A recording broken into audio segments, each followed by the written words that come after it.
Good morning. It is wonderful to have you all here with us this morning. This is I think about the fifth week that we've been in looking at the life of Elisha. And today we are going to be in 2 Kings chapter 4. Actually, we're going to be in verses 8 through 17. We did 1 through 7 last week, so we're not going to do a repeat of that. We're going to be in 7 through 8 or 8 through 17 today, and we are looking at this one. It kind of feels out of place on Memorial Day. It's one that I actually consider doing on Mother's Day because just the text of it just fits a mother and her child, and that's part of the story and what we're going to be looking at. But today's story is going to be dealing with a woman who is showing care, who's showing compassion, and who is able to impact and influence the life of Elisha, this prophet who knew everybody and did all these different miracles, but just her gentleness, her care, her compassion, just the subtleties that she did, and her just showing him and inviting him and being welcome and hospitality, all of these things that a lot of the attributes of a mother that a lot of us are drawn to, or great women in our lives. We get to see this interaction between this prophet and this woman who shows these different characteristics that really makes a difference in his life. And if I were to ask you, I'm sure most of you have a woman who is in your life who you would consider great. Someone who made a deep impact on you because of an attribute or two that they had, that they shared with you or showed you or helped guide you through some difficult situations. Most of us have a woman who greatly influenced the course of our life, who helped guide and who helped direct, who helped enable us to become the person or the people that we have become. And today we get to look at a woman who had influence on multiple people, and she's recognized that for that in this passage. So if you would join with me, we're going to be at verse 8. It says this: One day, Elisha went to Shunamite. This prominent woman who lived there persuaded him to eat some food. So whenever he passed by, he stopped there to eat. And so kind of the way that the prophets did back then, they didn't just go to one place. They didn't have just one church that they ministered or this one location that they ministered to at a time. They were kind of these traveling prophets. They'd go from one city to the next and really be guided by God to do the different miracles in different places. Very similar to the way that Jesus did his ministry. He didn't just camp out and let people come to him. He kind of went out and went to these other people. And just like in Jesus' ministry, where he had certain people that he connected with, he was able to kind of go into their home and develop and build these relationships. We have this special relationship between Elisha and this woman. And what we know about her, we don't have her name. It's just that in the Christian Standard Version, it just says this prominent woman.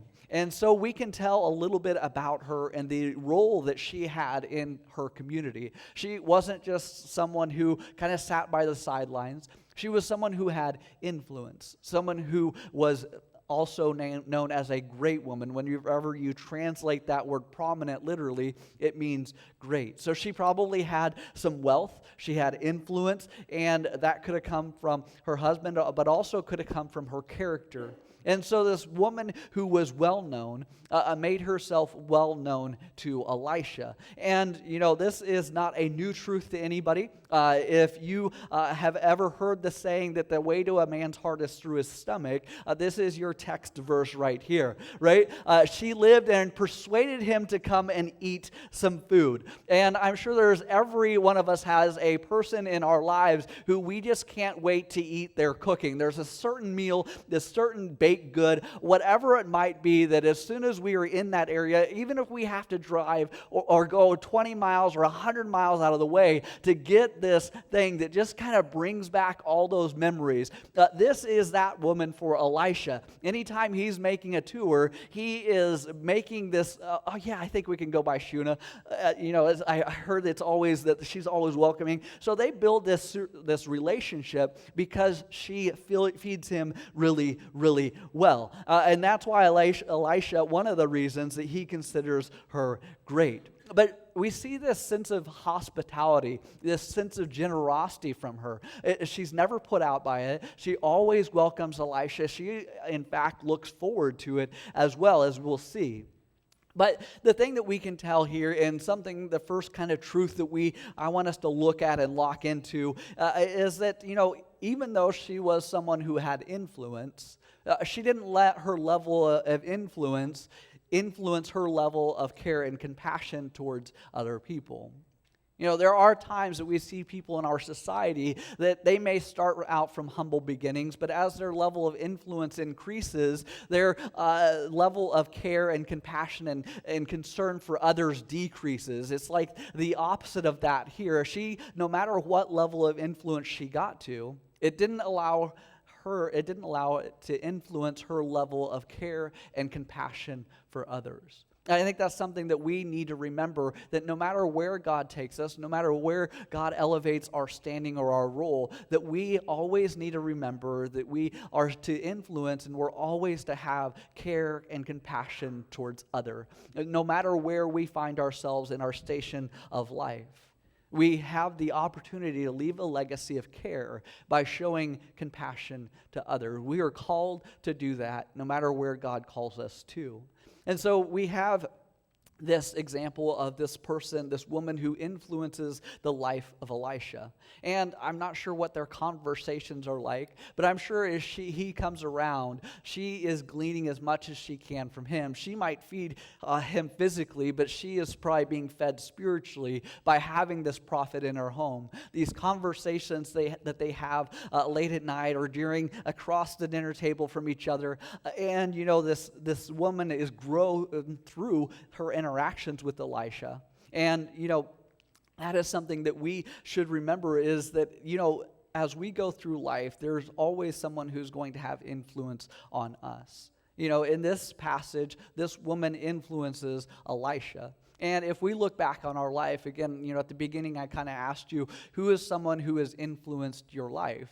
Who's a woman who has impacted you? We all have someone, probably a woman of prominence or that we would consider great, that has influenced our lives in a variety of different ways. Whether that be our depth of our faith, whether that be the strength of our focus and being able to attain goals, the height of our achievements, or in this case, the width of Elisha's waistline, right? They had an influence on them. This great woman, through this ministry of care and compassion and faith, influenced Elisha through feeding him, through caring for him, through inviting him in. And so as we go on to this next verse, we see that what else comes out of this relationship. In verse 9 it says that she said to her husband, "I know that this man who often comes our way is a holy man of God. Let's make a small room on the roof and put in a bed and a table and a chair and a lamp for him." That's kind of like, if you're a guy, you can identify with this project, right? Someone comes home, you come home from working all day, and your wife has been brainstorming all day of how she can improve that area or add an addition. And it's not just add an addition, but there's an and and an and and an and. Oh, we got the addition. Now we need to furnish it. You need to paint it. You need to also decorate it with me. And their vision of this idea is growing. So men, you can identify with Elisha's, or with this woman's husband probably, as she comes home and this honey-do list that he didn't know he had is suddenly growing as she develops this plan to really welcome him in. And so we have this woman who makes this intent to not only feed Elisha, but really develop a home for him, a home away from homes that he can always just come. As he comes and goes, as he travels, the key is under the doormat type of mentality, that anytime you pass through, make yourself at home. We've given you everything that you can need. You have your own little space to go, to pray, to be with God, and to just rest and relax and recover from the different journeys that you've been on. I'm sure this is one of the places, again, not just for the food, but their hospitality and their welcoming of Elisha in this. There has to be one of those really special relationships that Elisha has because of this woman's care and concern for him. And so her godliness and her respect is something that influences and impacts Elisha. And this is especially important in this day and age because just like most of us probably as haven't ever done this, but most traveling evangelists, most traveling pastors today, if they go into a location, it's just kind of customary to set them up in a hotel or check them into the Super 8 or whatever is local.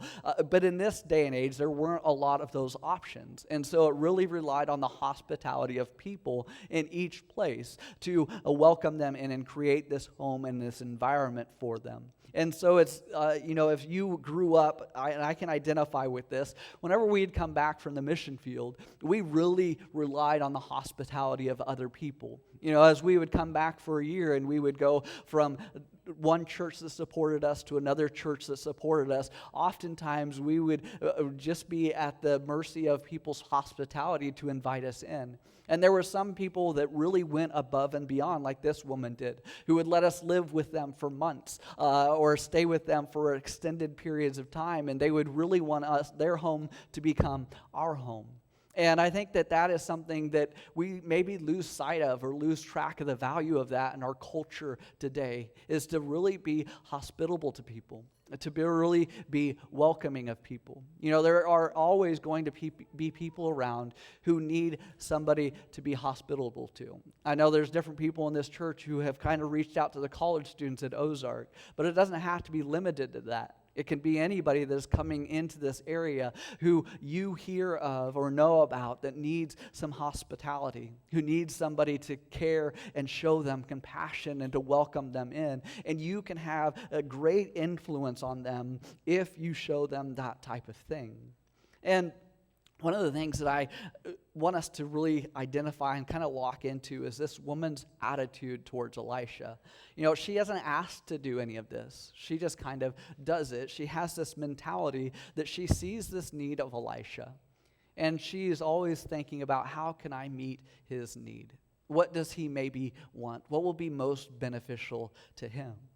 And as I was going through youth ministry, one of the things that we would do is go on missions trips every other year. And whenever we were on these missions trips, one of the things that I tried to instill in the students that went with us is to really be looking outwardly, not inwardly, as you went and served on these missions trips. Because that was the whole point. It was as much about the things that you were going to be doing as you were there. And so taking on this mentality that this woman has of seeing a need and filling a need. And that was something that I would emphasize to certain groups, is see a need, fill a need. And that's where no matter where we went, if you saw trash on the floor, that was a need that needed filled. If there were interns that needed help loading tools for the next day, that was a need that needed filled. If there was another group with us there and they were done eating, that's a need. You can go and grab their plate and throw it away from them. There was a need that could be met there. Allowing them to maybe shower first after we'd been working out in the hot sun all day.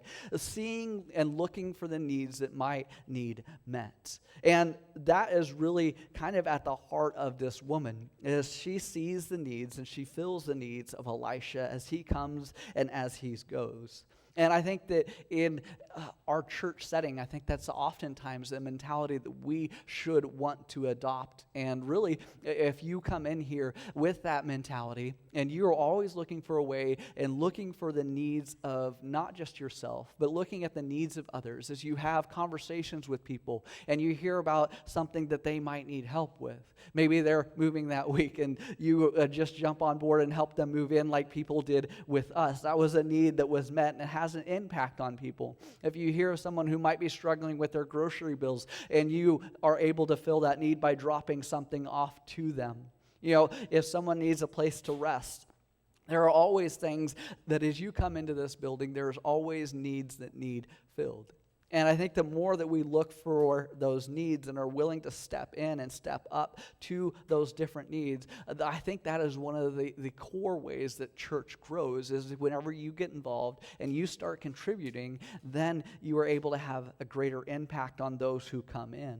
If we are all serving, we can serve the people who come in, and they will feel welcome, they'll feel invited, and they will be able to enjoy and connect with God the way that God maybe is wanting them to that day. So going back to our text here, verse 11, it says this: One day when Elisha came, he went up to his room and he lay down there. And he said to his servant Gehazi, "Call the Shunamite." So he called her, and he stood before him, or she stood before him. Elisha said to him, "Tell her, you have gone to all this trouble for us. Now what can be done for you?" So Elisha sees that she might need a need that needs filled. And he's asking, how can I meet one of your needs? Can we speak to the king on your behalf, or to the king of the commander of the army? And so Elisha has these connections. He's like, my relationships go to the top. There is nothing that is beyond my scope of influence. What is something that I can do for you? Maybe it's something like getting your taxes reduced. Maybe the king of the army can get you a job in the government office, or that would really help boost your influence even more. Elisha's basically giving her this blank check of, what can I do for you? How can I give back a little for all that you've given to me? And her response is kind of telling of her heart. She replies, I have a home among my own people. So basically, she is saying that I am content in my circumstances. There isn't anything that she really wants. There isn't really anything that she needs. She is happy to do the things she's already done. She is happy with the circumstances that she finds herself in. She's happy with her home life. She's happy with the blessings that God has given to her. She's happy with everything, and she is just content in her circumstances. And I think that's another thing that makes this woman great, is her ability to be content. I think we live in a world of discontentment. We're always trying to complain about something. We're always trying to improve or add something to our lives. We're always looking at the next place that maybe we want to travel, the next thing that we want to do, maybe the house that we want that's bigger, or the job that might be better. I think so many times that we're looking for something that is next, or something that we can improve, rather than focusing on the things that we already have and being content with what God has already blessed us with. I think in a world of discontentment, we're always chasing something. There's a lot of value in just being able to look around, see the things that we're surrounded by, and being at peace in those circumstances. Just enjoying what you have and knowing that God gave that to you. And then seeing, how can I use the things that I already have to bless those who are around me? How can I use them to influence the lives of those relationships that God is going to put me in? I think that's a secret of being a great person, is being content with what we have. But still, Elisha in verse 14 is, what can be done for her? Elisha still wants to meet a need. Even though she's content, he still wants to bless her.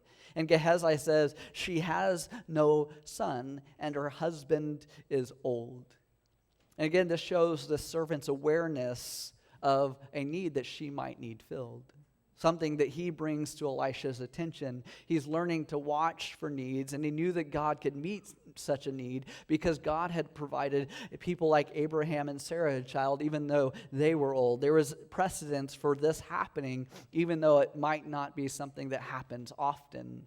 And so this is probably encouraging to Elisha's servant too, that Elisha would take time to listen and learn from him, and that his offering to him, this idea that he came up with, he viewed as valuable and important. I think it speaks to us as a church that nobody's role is lesser than anybody else's role. That collectively we should all be looking for things. We should all be searching for what needs need filled. I think we sometimes underappreciate the deacons of our church, right? I know that David is talking with him a week or two ago. He has gone through this church, I'm assuming with all the deacons, right? When you guys just went around and you looked at all the different needs that this church has. And that's 4 pages long at this point, is that right? 4 pages long. So there are needs in this church. And there are, 4 or 5, 6 deacons? So there's a lot more things to do than there are deacons to do them. So if anybody has, they would appreciate your ideas and saying what needs need filled, but even more so is being willing to come and say, I'm willing to help check some of those off. Could you send me one of the items on the list that you think that I would be able to accomplish? What are the needs that I can fulfill or fill? And together collectively, we have time to really transform and get some of those things checked off and be a support to the deacons who are giving of their time, giving of their energy. They're busy just like the rest of us. But if we collectively pull together, there are things that need to be done. And we can make a difference in the lives of the deacons. That would be, I'm sure, a breath of fresh air for them to be able to pass some of those off and to see other people come on board and care about those different things and to collectively be able to accomplish more together as we see the things that need to be done and then being able to put effort into that. As I was thinking about this and his attitude comes to Elisha. It kind of reminded me as I was going through Disney one of the times, I remember a story that one of the employees told me that, when Walt Disney started Disney World, he basically gave permission to anybody who worked for him that if you see something that needs fixed, don't worry about going to somebody else to see if it needs fixed. Just do something about it. He gave basically permission to any of his employees to improve anything that they saw, whether that was as simple as adding more trash cans or moving one to a place where they saw might be a higher traffic area or changing a light bulb or adding a sign somewhere. There was nothing too small, and together they could contribute, and they knew that their impact was going to make a difference in people's experiences as they came to Disney World. It was empowering to them, it was encouraging to them, and it allowed them to serve better.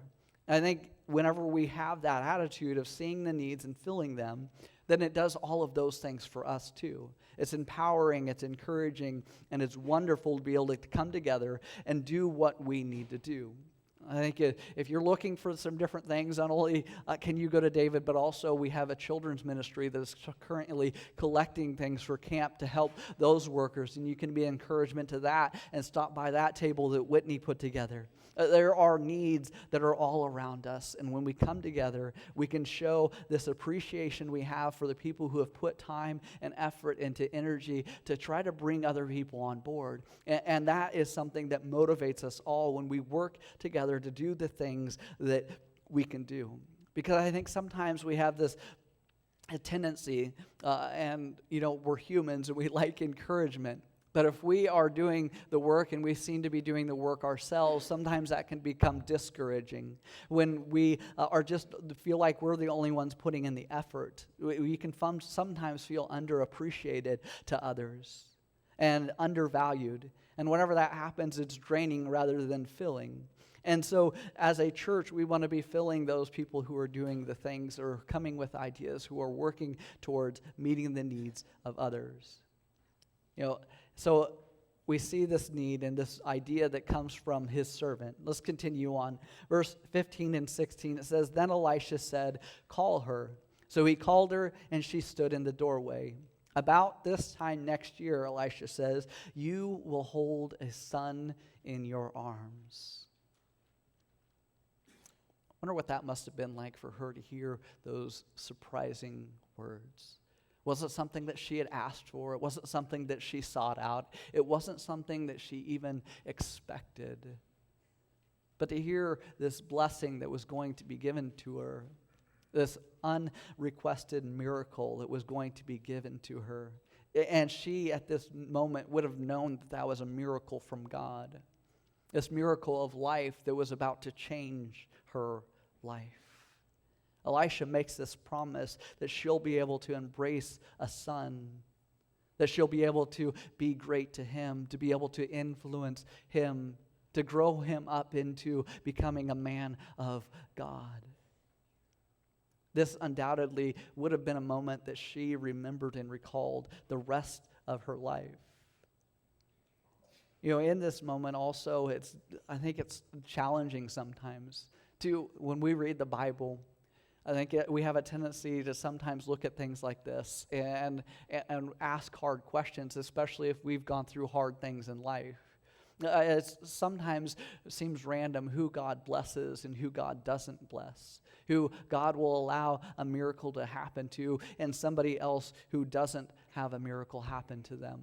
Sometimes we can question God's providence and how he chooses, sometimes seemingly random, who gets their prayer answered. I think that can be one of our frustrations in our lives as followers of God as we go through life and we can kind of sometimes become discontent with whether we are receiving these miracles or we're receiving the blessings from God. I think sometimes it can dissuade us from wanting to invest as much, to looking around and influencing people as fully, to be as caring or as compassionate, because sometimes we feel like somebody else is getting more of God's blessings than we are. They have a miracle that happens in their life, even though we know we've prayed twice as hard for a miracle in our own lives. I think that is one of the challenging parts about being faithful in our relationship with God, right? Is trying to figure out how God does this and why God does this.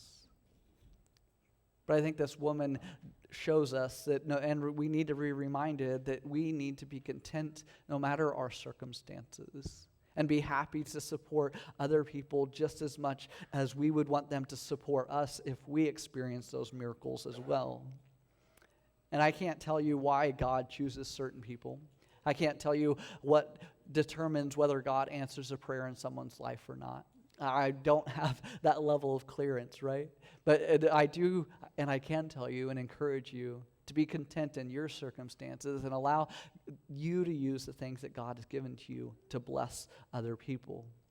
And in this life, God chooses to bless this woman. He gives her a child. She becomes pregnant in verse 17. And the next year, about the same time, she gave birth to a son, just as Elisha had told her. You know, this miracle of life changed her life. And Elisha probably didn't fully think this through when he promised this, right? Because what's going to happen to that spare room that she built? It's going to become a nursery, and she's going to have more to-do lists for her husband, and he's going to be sleeping out in the cold again. Instead of getting fed nice warm meals, he's going to get like macaroni and cheese the next time he's there. But still, he decides to bless this woman, and he gives her this life that changes her life. And anyone who has witnessed that miracle knows how priceless that is. The greatest gift that you can give to someone is a life that changes your life. The life was given because Elisha and his servant saw a need in her life and they filled it. And you know, not everybody can experience the miracle of life. I think about half the population who is guys is never going to experience what it's like to have life come out of us, right? But there is another miracle of life that the Bible tells us that everyone can experience. And that is the miracle of a life and a relationship with God. God has given us a life that can change our lives. God has given us all a miracle that can change everything about who we are and what we attain to become.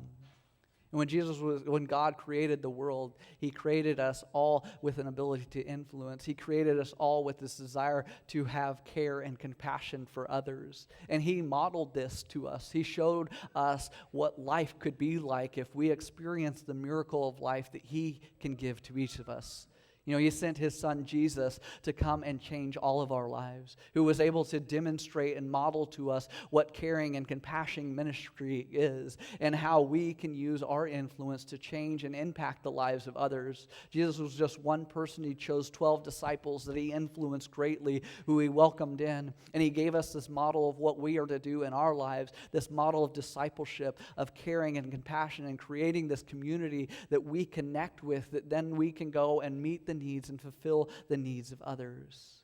I think that we should never forget that God's care and compassion for us is the reason that He sent Jesus to live as an example, to show us how our lives can be changed, how our lives should be lived out, and the influence that we can have on others through our actions that stem from seeing people's needs and filling them.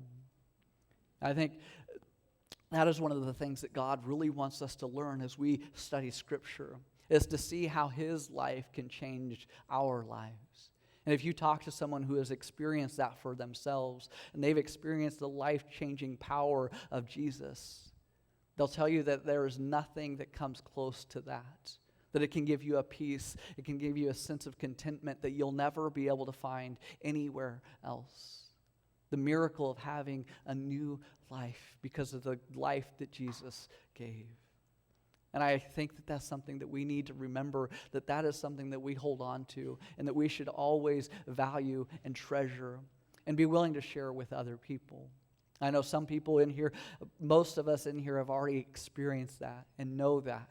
But if you are somebody who has yet to experience that, who hasn't experienced the miracle of life through being in relationship with God, I would encourage you to find somebody who you respect spiritually, someone who is maybe a great woman in your life, who has influenced you, who has fed you, who has invited you in to sit down with them at the table and have some conversations about that change that can happen in your life. And you can experience God's love, his peace, his mercy, his grace, his forgiveness, and that you can have a relationship with him that is unlike anything else that we can get in this world. And that is the greatest gift, and that is our greatest need that God can fill.